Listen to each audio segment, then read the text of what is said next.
What's going on, guys? Hawks21 here, back with another Splinterlands video. So, I found a really great Lily strategy.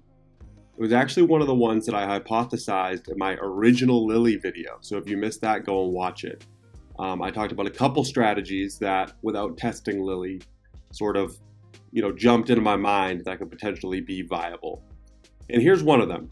It is utilizing Life Leech and a healer behind the Life Leech. A member of my Discord was nice enough to delegate a max Lily for me. I have a level 3 right now, need to pick up the last couple BCX. Was hoping the price fell. It has not. Lily has continued to rise. I think people have really liked using this card. So thank you to my Discord member for delegating this to me so I could get some test battles in. And this, I think, is going to be one of the main Lily meta strategies. And I'm excited to show you these two battles because the second battle that I show you is probably the craziest battle in Splinterlands that I've ever been a part of, and maybe I've even ever seen. So I'm excited to get to that one. But before I get into the battles, I am Hawks21, and I cover Splinterlands here on the channel.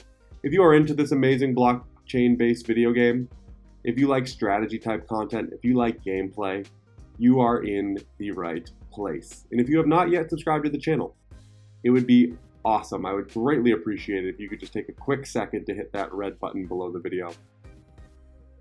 Come on, you can do it. Great. Thank you so much. I really appreciate it.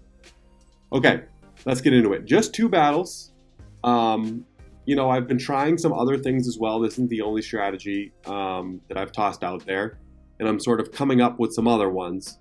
Obviously with the triage, I've had some success with backline taunts. But you guys have seen that before. I think this is something unique and new that Lily brings. It could potentially end up being a meta strategy. All right, let's look at this match as is.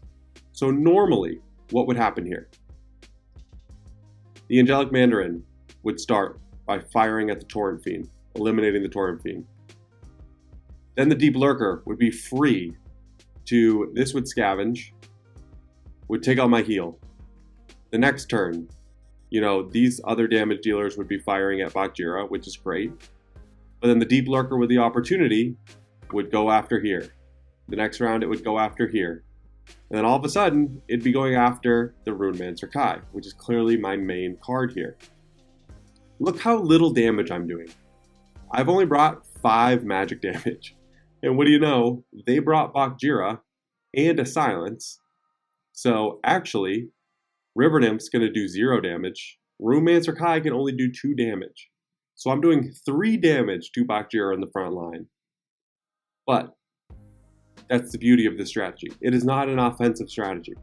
You don't need to do effectively, the only damage you need to be doing is a Life Leech needs to be doing some damage to get up a ton of health. And then you just need to be surviving. Okay? So let's watch what happens. The Deep Lurker is basically forced to keep going at the Bakjira.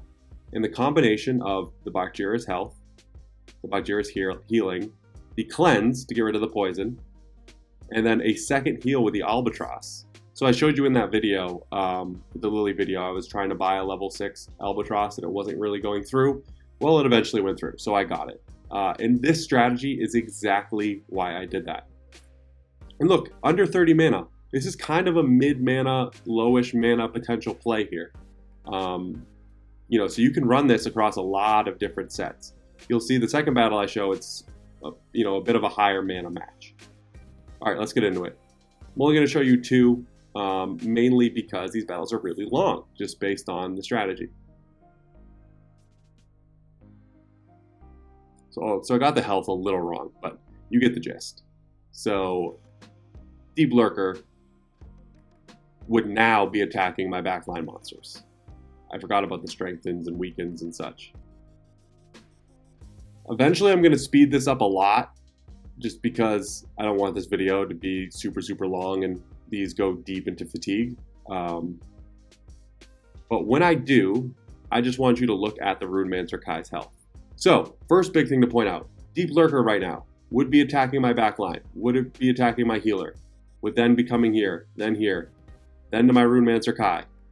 It cannot do that because of Lily. So it is forced to just slam into my Bakjira over and over and over again. And I'm not doing any damage to their Bakjira, but they just can't get through mine. All right, so this pattern keeps going over and over again, right? Deep Lurker takes the Thorns damage. It gets repaired by the Murdali Guardian. The triages keep the return fire on the Angelic Mandarin alive. You know, we're not going anywhere. I'm doing more damage based on the Bakjira's Thorns and return fire than anything else. But the key thing here to watch is the Runemancer Kai's health number. So now I'm going to fast forward. If you didn't know, if you keep clicking this over and over again, it'll go really fast. But just watch her health. 17. 18. 19. I'm not going to keep counting. I'm sure you guys can count by ones. The same thing keeps happening over and over and over again. You know, and I think you can see how this is going to play out in the end. We basically do 0 damage to our opponent, but we're going to get a Life Leech monster with so much health that it doesn't matter. I'll stop this once we get to fatigue, even though there's going to be a handful of rounds after that. Okay, we'll stop it here. So we're going to get up to 30 health with our Runemancer Kai right here. And then the fatigue will start.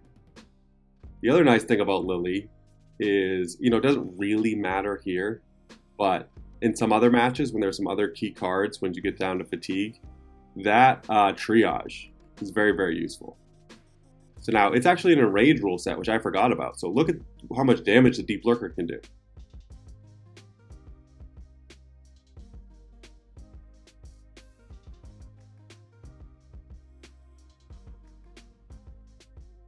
You know, and the Thorns doesn't really matter because it keeps getting its shield back. We're just going to keep slowly Life Leeching away. Double heal helps. Just buying time, letting fatigue do its thing.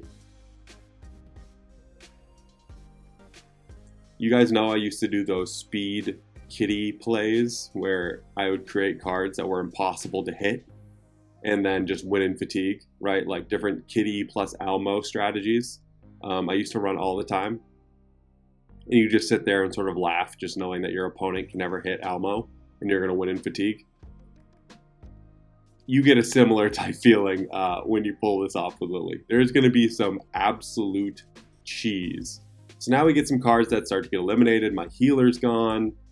You know, they're losing some damage. I still got the Bakjira hitting for 8. We got a nice 6 triage there, so that was big from the Lily. Triaging the Runemancer Kai.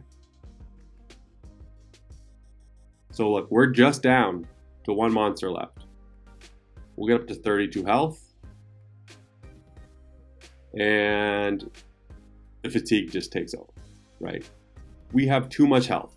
So even with the Bakjira healing, you know, for 6, 5, 6, only for 4, it was a level 3, sorry. They only had a level 3 Bakjira. It wouldn't have mattered. We just have too much health at this point. We don't have a heal, but it just doesn't matter. You know, we did 7 rounds of fatigue, and we're still sitting at 13 health. We would have made it 1 more round. Crazy. Okay, so I think you guys get the gist. Here's another version of this, and this battle is even crazier. So, again, look how little damage I'm doing. This is Chaos Dragon was a terrible play by me. I kind of just did it because, you know, 1 mana, 3, 4, 11, 15, 18, 19, 6 would be 25. Because I was sitting there, had used 25 mana. And I was like, well, I don't know what else to play, so I decided to throw in a 14 mana card. That's really the only reason why I played Chaos Dragon. Does not make sense to play him in an Equalizer rule set for the most part. Similar type setup here, but instead of the Bakjira, I'm going with dodges, right? I'm trying to make it difficult to hit my frontline monster. One big thing for you to notice is actually how little my Runemancer Kai hits the Coral Lurker. I cannot touch the Coral Lurker. So I'm not even life leeching a ton right from the beginning. The health does not get that high by the time the Runemancer Kai moves up to the front position. That's how powerful this strategy can be. I effectively do 0 damage for the first 10, 11, 12 rounds, whatever it is. You guys will see. Runemancer Kai steps up to the front, and then I just have double heal plus repair. And there's nothing they can do to go at these backline monsters because of the camouflage. You get to see another thing talked about. This doesn't matter that much in this battle, but you can basically put a martyr card wherever you want, knowing the card behind it is going to get buffed up. So right here, I just wanted to try, this would probably work better with the Last Stand monster. But I put the Mark's Rat in front of the Runemancer Kai, hoping that, let's get it a little buff, an extra health, an extra shield, more speed, more magic before it moved up to the front position. All right, let's watch it. Again, watch how many times I miss the Coral Lurker. It's crazy. They had a really, really good strategy. I could not do any damage to them. This is the craziest battle I've ever been a part of.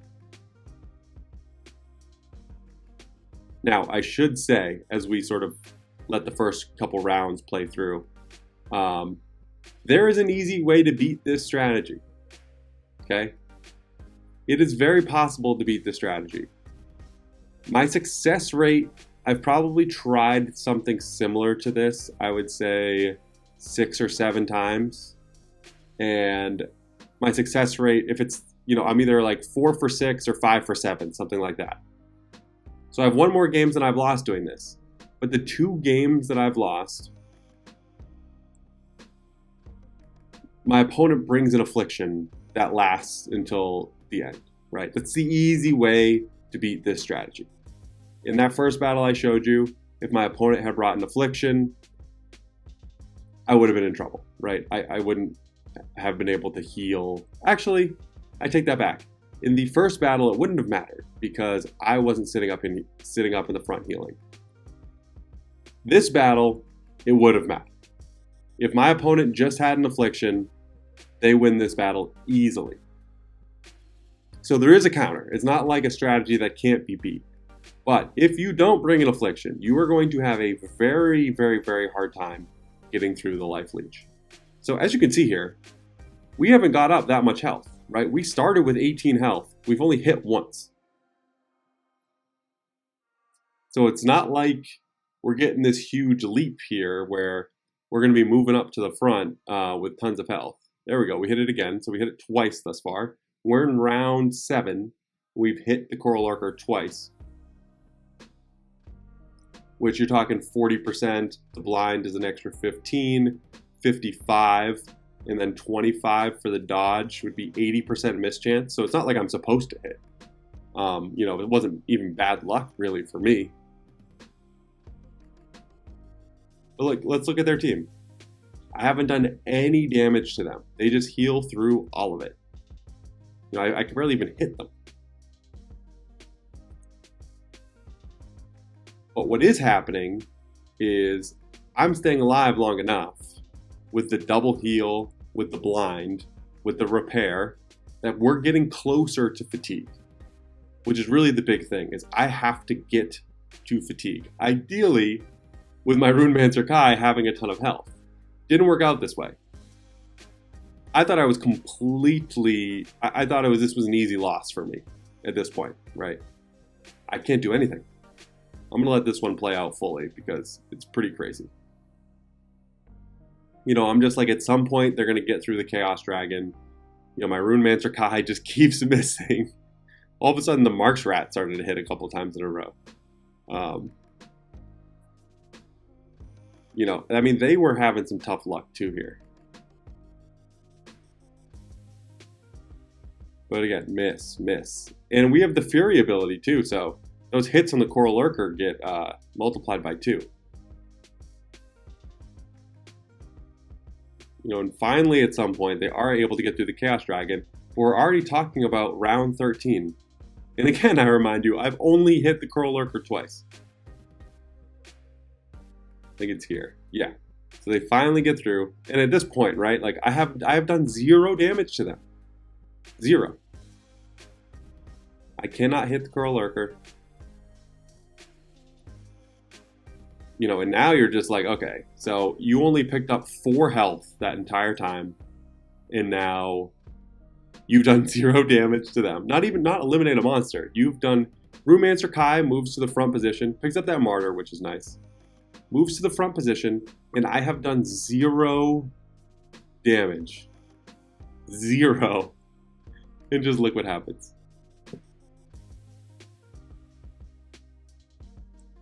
And they actually got rid of the Martyr ability with the Dispel. So we're going to slowly pick up health, but we're healing for 7, which is great. That's still, it's the double heal, right? So we're healing for 14 plus the repair. So the repair is always going to eat a hit too. Oh, we're healing for 8 now. Can heal for 16.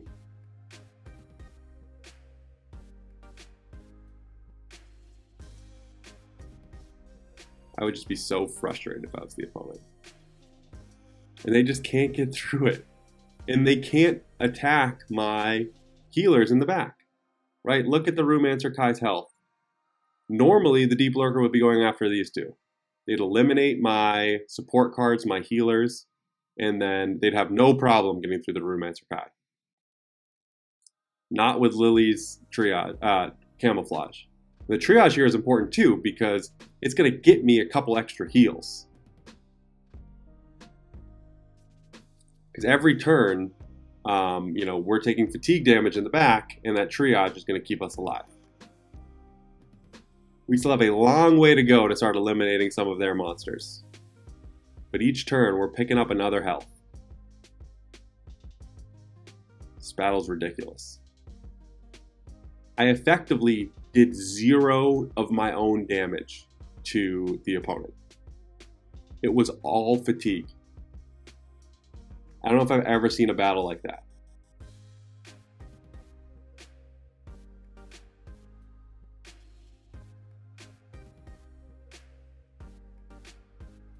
Now imagine some sort of play where, I'm not going into a void monster, right? Or I didn't miss the Coral Lurker 100 times.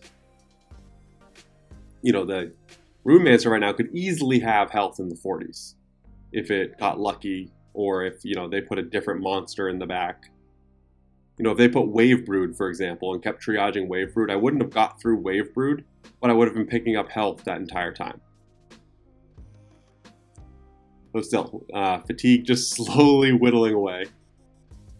And my Lily triaging for 6 in the back is going to get me some extra heals here. I could now heal if I did enough damage was done to me. I could heal for 20 each turn. It is such a ridiculous strategy. And now we're at the point where they're going to start losing some monsters. And that's when it's game over. What a crazy strategy. I love finding sort of, I guess I would call this a little cheesy, right? I don't know how else you would describe it. It seems a little cheesy. I love finding strategies like this. They're so much fun. They're very annoying. If someone did this to me, I would have skipped the battle a long time ago because I would have seen the writing on the wall. Healing for 11. And at this point, we lose our 2 heals, but we just have far too many health. Too much health. Okay, so I think you see the point. Life Leech plus Lily is such a ridiculous combination. The last fatigue hits, and we win the match without really doing any damage. What a play. So let's quickly come here. Let's type in Life.